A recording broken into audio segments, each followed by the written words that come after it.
So, hi, everybody. I'm Sinead. Oh, sorry. Let me get the slides in the right direction. There we go. So it's a pleasure to be with you this evening. Just to briefly introduce myself first.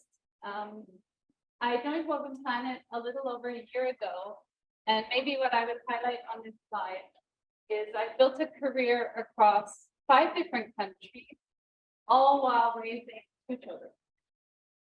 And maybe a quick personal story. Yesterday, I went to Narita Airport and dropped my older son off to go away to university. And I was very proud to send into the world a child who not only has a global perspective from living in 5 countries, but more than that, to send to university a boy who does not think it at all strange to have a mother who builds a strong career while raising 2 children. So I've done my part to send him. So to briefly introduce our panelists, let me start with Michael. Hi, everyone. My name is Michael. I'll look around to see what I wrote here. Yeah, I joined the company about 15 months ago, but to be honest, I still feel like I'm the kid on the block. Why did I join Woven Planet? Because I really am fired up by the mission to create awesome human-centered technology. And that gets me out of bed every morning with a spring in my step. And my hobbies are sort of studying old coins. I like to drive my car. Thank you, Michael. Sabrina, over to you. Yeah, thank you. Oh, mic is working. So yeah, I'm Sabrina Lee. I'm UX research manager in Woven City. When did I join? It was 3 years ago when it was still TRIAD. So it's been already 3 years. Why did I join Woven Planet? I was so excited to see like a lot of high technologies like actively going on.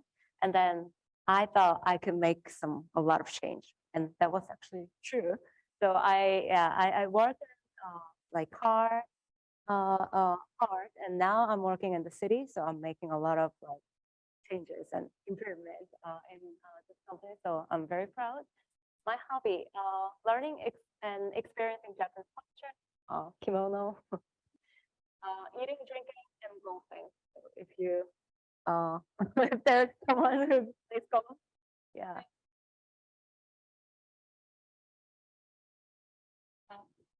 Who's Daria? Okay.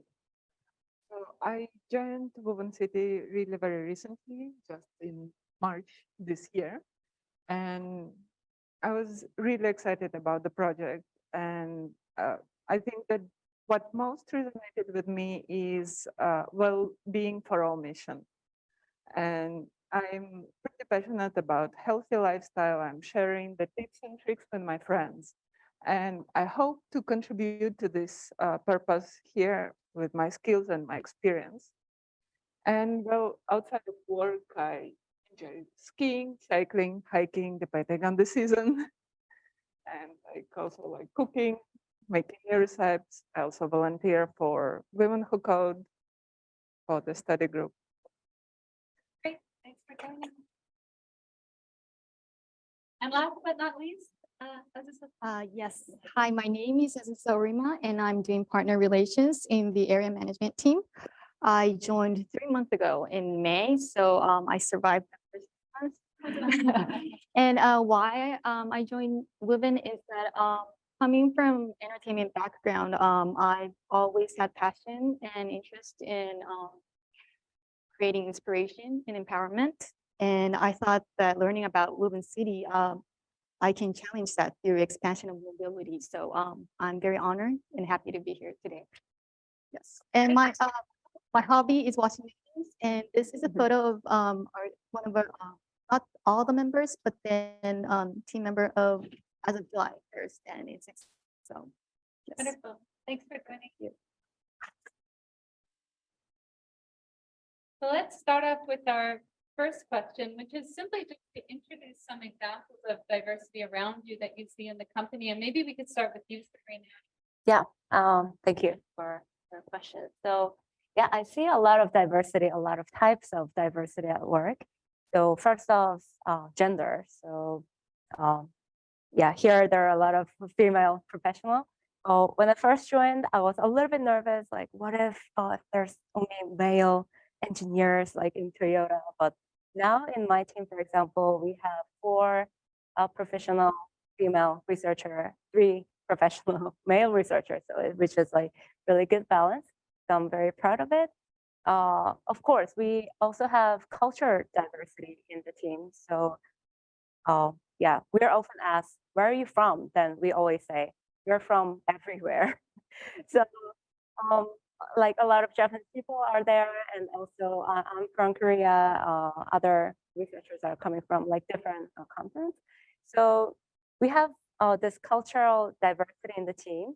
So what we want to do is make a environment that embrace the cultural diversity. That is one of the tasks that we have. Thanks very much. Azusa-san, what about you? You're newer, but you have Yes. fresh eyes to see what's going Aw, on. Thank you. So our team, the area management team, we right now have mostly equal number of women and men. Thank you also. Should I just? Yeah, Okay. that's better. Okay. So in our area management team, we have mostly equal numbers of women and men. And age-wise, youngest in her 20s, she's very brilliant. And we share different backgrounds, such as theater, landscape, property management, IT, HR, and myself from entertainment industry. And so I guess in that sense, we have I feel that our team is diverse.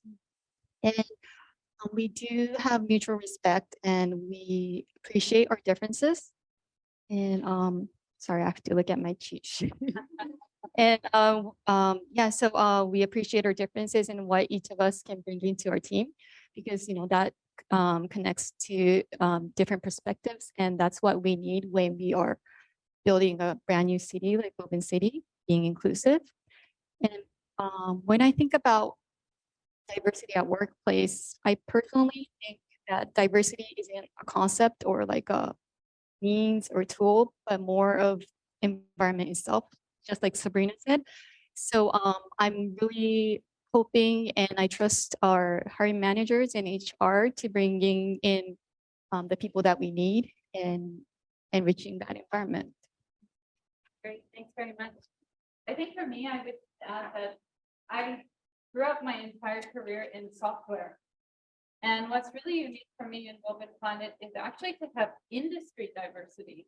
It's the first time for me to work side by side with people who come out of the automotive industry. And there's a lot that I can learn from them, and a lot of great principles that we can apply to software. Obviously, agile development came right from manufacturing, but the industry diversity of Woven Planet is also fascinating. All right. So to our next question, and if we could talk about a typical day, ooh, this is a great one. What do you do to maintain work-life balance? Sorry, I bet you do some sports. Yes. Actually, I think that we've been through pandemic, so we changed from fully office daytime, typical daytime, then to fully remote, typical daytime. And now we are mostly hybrid, which is great, I think. But it's kind of difficult, I feel, to switch from home thinking to office thinking. So I build my day around rituals. So in the morning, I'm having breakfast. If I'm staying at home, then to make this transition, I make myself a good, really good cup of coffee. I pick from a different kind. And during all the brewing process, all the grinding process, I will already start switching, remembering what I did last in the day. What did I plan for the next day? And then in the evening, for me, yes, it's sports. If I'm at home, I'm doing exercise like 20, 30 minutes a day. But yes, when I come to the office, our gym is fantastic. It has really nice city view in the evening. I really enjoy this. What about you, Michael? Yeah, I think what Daria just said really resonated with me. I joined the company during the pandemic, and there's a huge challenge separating life and work. And I think that I wouldn't say I've done it perfectly. I have to be honest about this. I think time boxing it really helps us. You know, we work hard, but we stop work, and we're very mindful about that. My team is really great. We don't email each other or Slack each other out of hours or on the weekends, and we really respect each other's time. I think this has been the company that it's strangely most easy to maintain work-life balance, simply because my manager always says to me, you know, a healthy life-work balance is the most important thing. It's my priority one, and that makes it much easier to try and build that culture. But it's a work in progress. I'm always struggling for that, and I think the thing that I really miss about coming to the office is I enjoy riding my bicycle to work when it's not raining. And that's a thinking time as well, and a time to switch, as Daria said. And I can't do that when I'm working from home. And I find actually, you know, if I don't have to come to work, I don't get on my bicycle, and I'm really lazy, and I've got to discipline myself more. Thanks, Michael. Yeah, I think we can all relate to that during the pandemic. Hard to separate sort of work and life, so to speak. I often tried to use the idea of swim lanes, and I always said to my family, don't mix the swim lanes. I'm either in my work lane or I'm in my looking for your soccer uniform lane. But like in the morning when I get up, you know, getting ready, getting the kids ready for school, then switching into work mode. But yeah, it was tough, I have to say, during the pandemic, definitely. And when I joined Woven Planet, I started coming to the office every day, right? So, all right. Let's move to the next question. I'm going to ask this one to you as well, Michael. When do you feel comfortable, most comfortable when you're working at Woven? If we could talk about maybe bringing your full self to work, so to speak. Yeah, when I'm actually comfortable pretty much all the time. And I think the reason behind that is because I really feel we have an inclusive culture, and that everyone's voice is heard, and that when people do make contributions, they're really respected and valued. And I mean, I feel that personally, and I see the company really goes to a lot of effort to create that culture for every single person in the team. And I feel really comfortable in that sort of environment. Yeah, that's inclusion. Yeah. How about you, Aziza, bringing your whole self to work? Yes, so it's just 3 months, but I really feel that there's always someone to talk to, not just the team members, but people from different groups or in HR. So I feel like I wouldn't really say psychological safety, but then it's really nice to know that there's always somebody that I can talk to. And maybe like one example is that our team has weekly meeting called Casual Sync for 1 hour. And what we do is we just talk about random stuff like, you know, like where is that file, or like book recommendations, or like what's the weekend plans. And that really helped me go through the first month of onboarding process, because I didn't know what I didn't know. So yeah, I really appreciate my team members who really supported me through that. And I would love to shout out their names, but I will just not do today. Yeah, I think for me, a great example is this Slack channel that we have called Happy Moments, where almost every day, actually, somebody is posting any happy moment that happened in their life. And certainly people post everything, right? Yeah. From the great pumpkin they just, you know, did in their garden to, you know, even very private things that people are happy to share, like overcoming an illness or something. So it's a very open, I would say, environment. All right. Well, moving to the next question. How does accelerating diversity impact the business and the organization? Michael, I'm going to throw this one over to you. Wow, we think about this a lot. So I'm in the software team, and obviously building, you know, the platform for a smart city is incredibly complex, and having, you know, a diversity of viewpoints, we feel makes the product so much better. We see solutions that we wouldn't have seen if we'd all, you know, come from the same country or were the same gender or it came from the same university. So that, I mean, that helps us, that helps our team.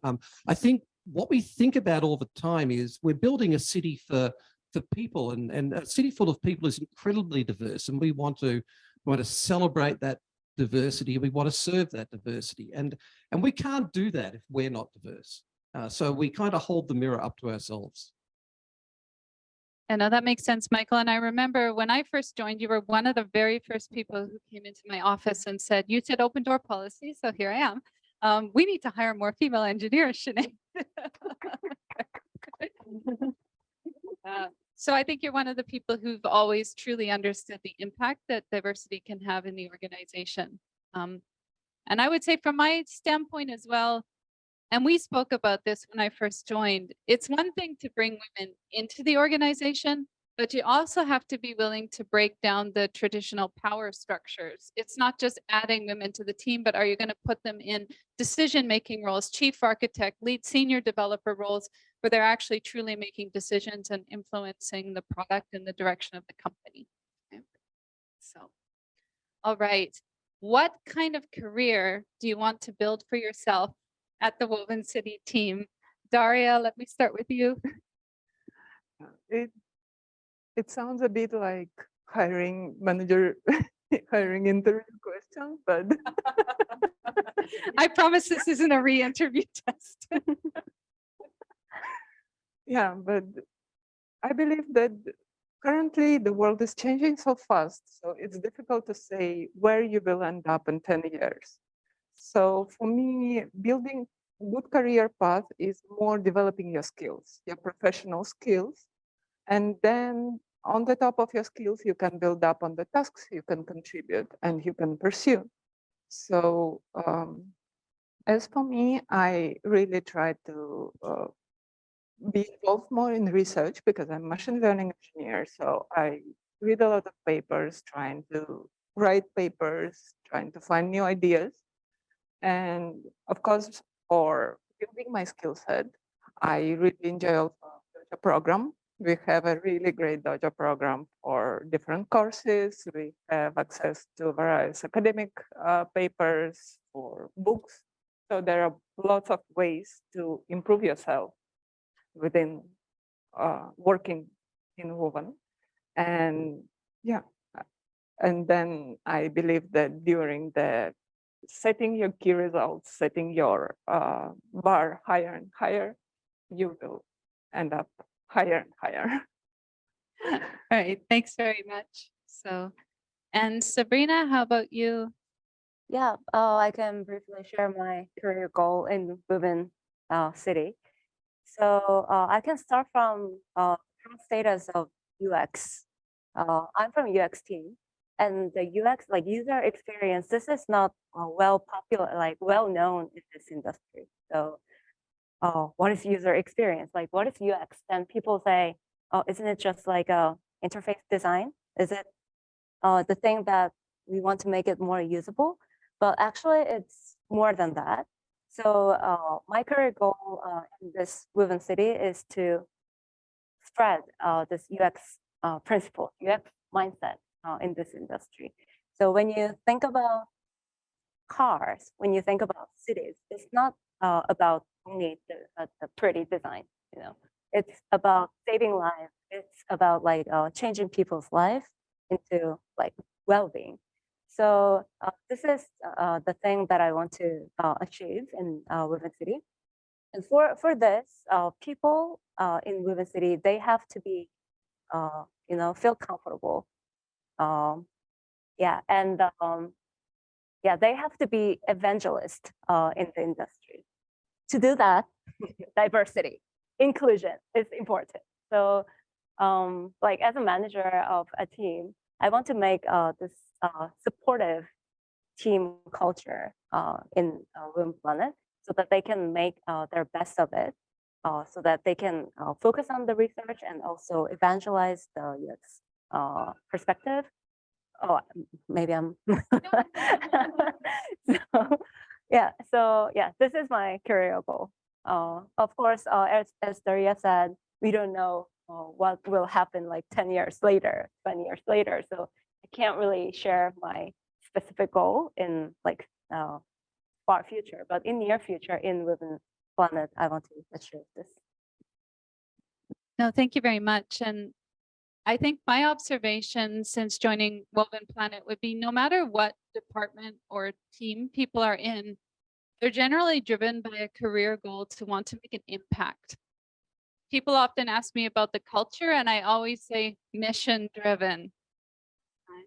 I mean, it's not every day you get up and have the opportunity to build a new type of city. And it's not every day you get up and have the opportunity to think about using technology to truly save lives through safe mobility. And I think as we went through the pandemic, a lot of people reflected on their career and they really thought, like, what am I getting out of bed in the morning to do? Right. And what I'm doing might be technically interesting, but is it actually really having an impact?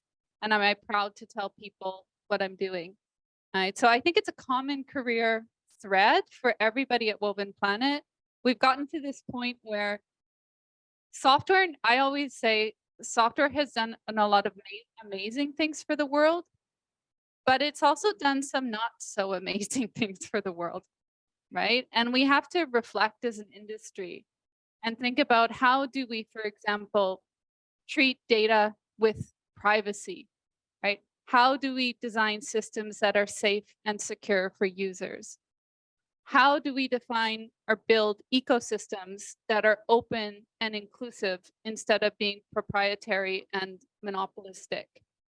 This is the kind of self-reflection I think a lot of people in the software industry have come to recently. And it's something I hear a lot about at Woven Planet. But maybe Michael, you have, or Aziz-Hassan, you have some additional comments about what drew you to Woven City and the purpose.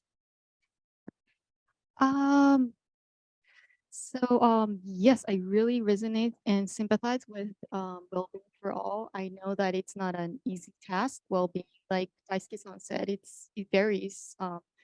Every single person have different definitions to it, but like you said, like waking up in the morning and thinking, what is it that I can do with my lifetime to change, something actually for the better? And I guess that's my motivation.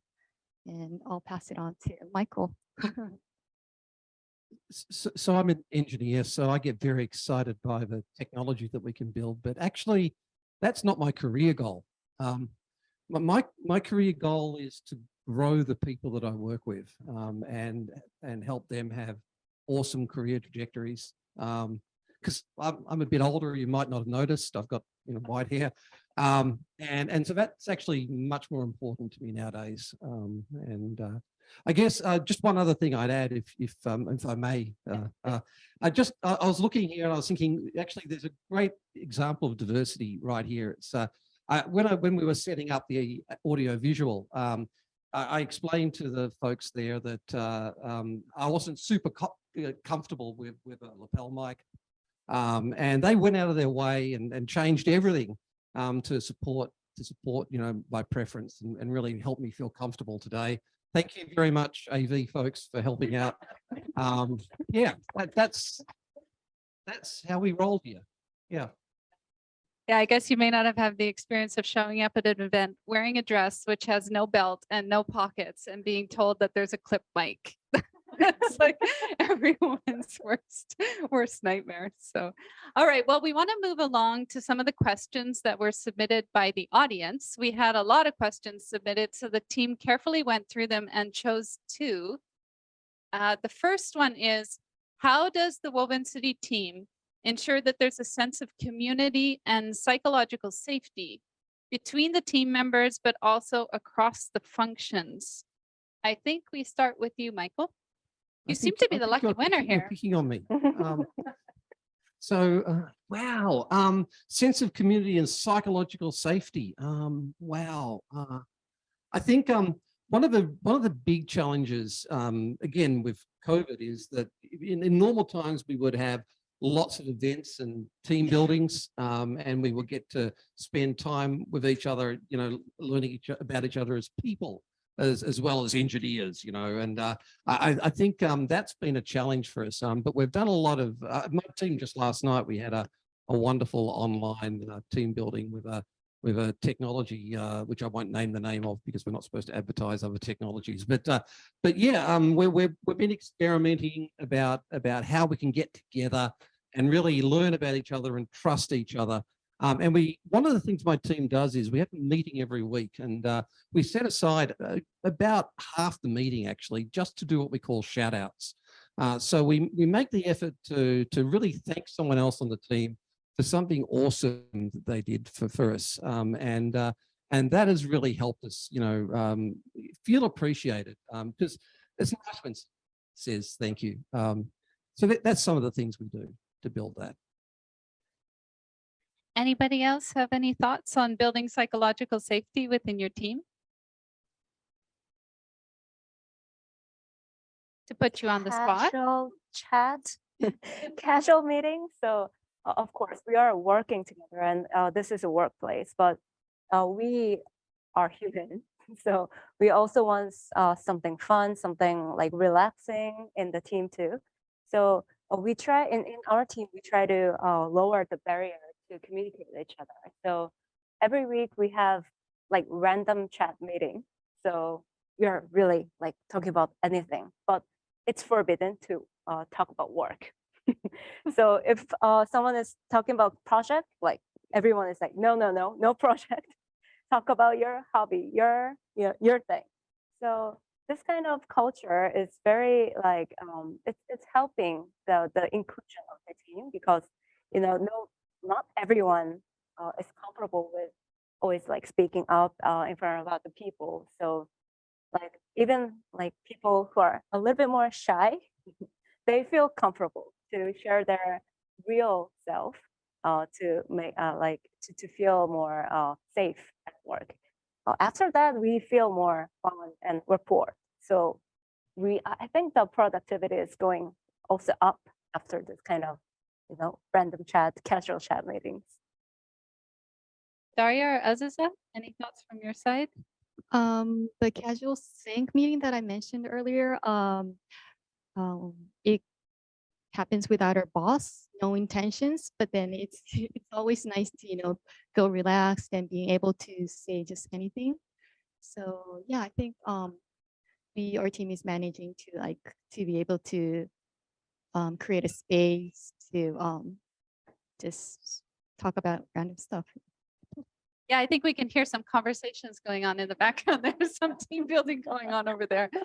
No, thanks very much. I mean, it's interesting to come into an organization as a new leader. And like I mentioned to Michael, you say open door policy, but one of the tests is actually how many people really come to your door. And I've been pretty impressed the number of people both in Japan, but also working from the US who've approached me and asked to have a coffee, just wanted to share something that's on their mind. And I always clear my calendar and make the time to talk with people. And I that's a real telling for me, right? And the other thing is I spend probably only a fraction of my time doing email. There really is very little email in this company compared to where I came from. So much casual conversation on Slack. Sorry if we're not supposed to promote Slack, but I think it's inevitable in our industry. But just really people joining groups at all levels of the organization and sharing all sorts of information. I think the latest one was like the Learn Chinese channel that I got pulled into. But also people, wanting to just a lot of advice about living in Japan as well. People sharing their learnings, but also their concerns about moving to Japan, living in Japan. That's another big active channel in Woven Planet as well. Right. Okay, let's move on to the other question from the audience, which was, what does collaboration look like across different services at Woven City? And how often the service lines are working together, and what difficulties that the teams face when they're doing so. So you are doing a lot of things at Woven City. So Sabrina, how do all these diverse teams work together to bring together such an ambitious project?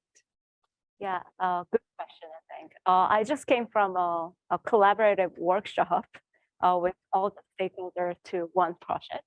So we're building the city. So city is kind of a collection of different experience. and different products. So for example, in the city, we have cars, we have robots, we have all the user system, housing, like apps, like everything. So if it's not connected and collaborated, then user experience will be harmed. So they'll be having like inconsistent user experience, which is not something that we want to create in Woven City. So we often have this collaborative workshop meetings like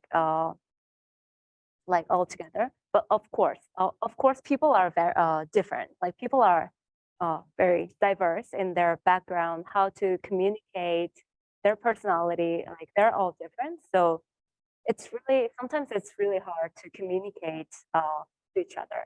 For example, if we have all the same background, same knowledge, same language, then I think it will be easier to communicate.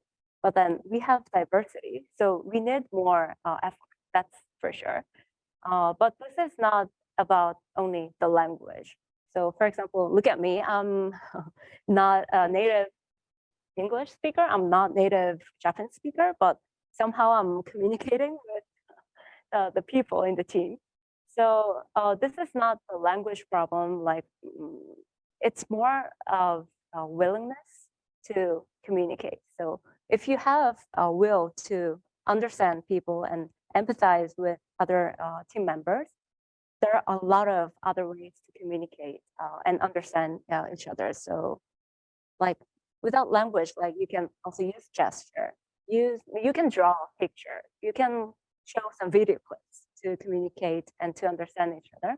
So I definitely think the mindset to work in this kind of international workplace, it's more important than like actual language skill or something. I know that makes good sense. And I've been really impressed with the amount of documentation that people put together in Woven City and also just in Woven Planet in general as writing down ideas so that people have a chance to truly understand what you mean. I think there's a great culture in Woven City of really taking like detailed notes of meetings so that if people weren't there, or honestly, like me, I may not say what I'm thinking in a meeting because it comes to me later. Right? Like I'm a more introverted person. So sometimes I need to like reflect on the conversation and then I want to come back later to make my point.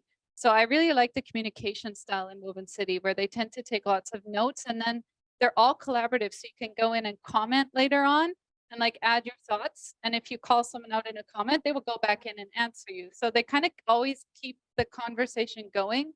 So it's not just for the people in the room who have the loudest voice and who are at the best at articulating their ideas, people can go back in your notes later, right, and comment and continue the conversation. Daria, what about you? So I'm engineer, so I work in R&D division, and we have a lot of teams that work on various projects, and it's sometimes difficult to follow all of them.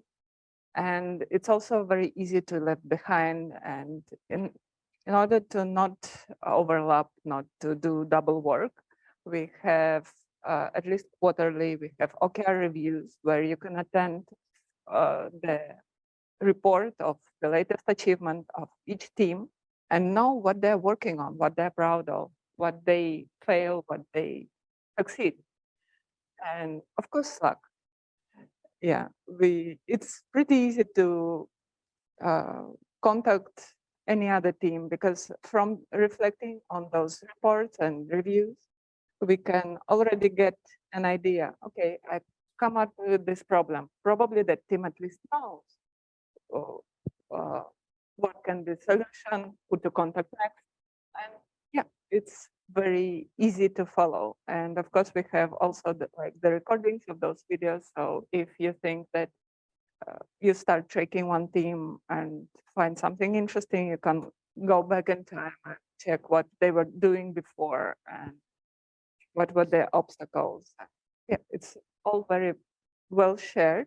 And I feel, yeah, it's very good in terms of collaboration. Great, thanks very much. Maybe one final question for the panel, and I'll ask each of you, put you on the spot.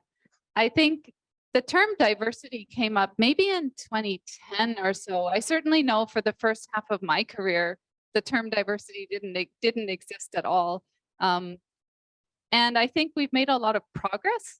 So maybe some comments on what you think we're doing well in, and any areas where you think we really still need to improve. So Michael, I'll start with you. You're definitely picking on me. Yeah. Sorry, you're and- in my line of sight. Yeah. That's- I'll hide better next time. Wow, that was a really challenging question. It's really interesting to reflect again with, the white hair. When I was originally studying, computer science, software engineering, it was a pretty good female representation. And then something terrible happened in the 1990s. And I think, as you said, we started to try and claw that back as an industry, starting, in the 2000s. There was a time in the 90s where there were just very, very few female engineers, and it made us weaker as an industry by far. So I think the good thing we're doing is we're creating structures that are inclusive of all genders. And we're creating career paths for all genders, including women at all levels in the organization, and that's good. But we've got so much more to do, because I think that particularly we need to encourage more young women to consider engineering as a career, and that's something that a company like Woven can really make a huge impact on, and I'm very passionate about that. I think that we can really build up our industry to be the way it should have been in the first place. Thanks, Michael. Sabrina, what about you? What do you think we're doing well, and maybe some areas we still have some ways to go? Well, great question. I think I'm keep talking about mindset. Of course, like the culture or environment, this can be little by little improved. But I think we have to start from having the inclusive mindset when we face this diversity. So yeah, I was thinking about this diversity, yesterday before I came here. Diversity, it could be like a really precious gift that you have to be special. So like oftentimes diversity, like if you're different, seems like you're wrong, or you're a little bit different, like you're isolated, you're excluded. But actually it's not. It's like something special that you have, I think. But if the mindset of other people are not embracing that special point, then specialty becomes like wrong thing, like problem. So in research, we always say there is no wrong or right question, wrong or right answer to the question. We always say, like, feel free to express yourself. I think this is right to this question too. So there's no wrong or right, but you're different, and that is special. And we have to, I think, try hard to make the environment so that we can make this special point as a synergy to, grow up. So that is my thought. Thanks, Sabrina. Aziza, what about you? Tough question. I personally think that this company is trying a lot, like this event too. So yeah, I guess it's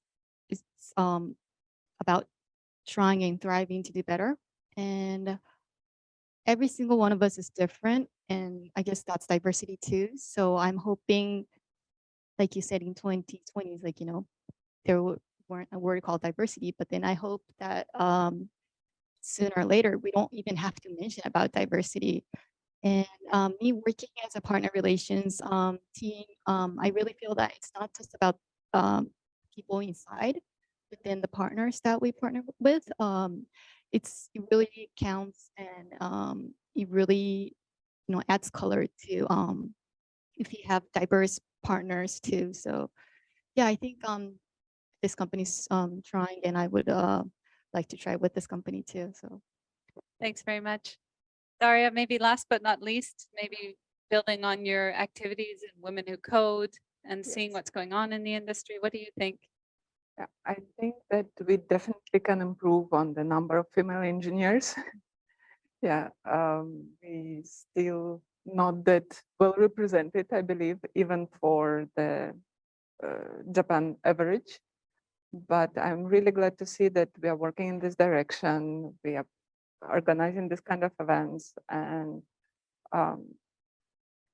yeah, I feel that we created a very good environment, working environment where everybody is heard and it's very inclusive. I really very much appreciate all my colleagues. No, thank you very much. I think building maybe on what Sabrina was saying about being different, and we had spoken about this, I think, earlier. People often ask me, "Hey, Sinead, what should I do to get ahead in my career?" And I once shared this story in Woven Planet about how I got my first promotion ever. And I joined a company where everything was done a very set way. And it was a very uniform culture, and there was a very particular way of doing things, largely, I have to say, driven by men, right? And I basically had a choice. I could either conform and do it the new way, or I could kind of try to stick out and try a different way.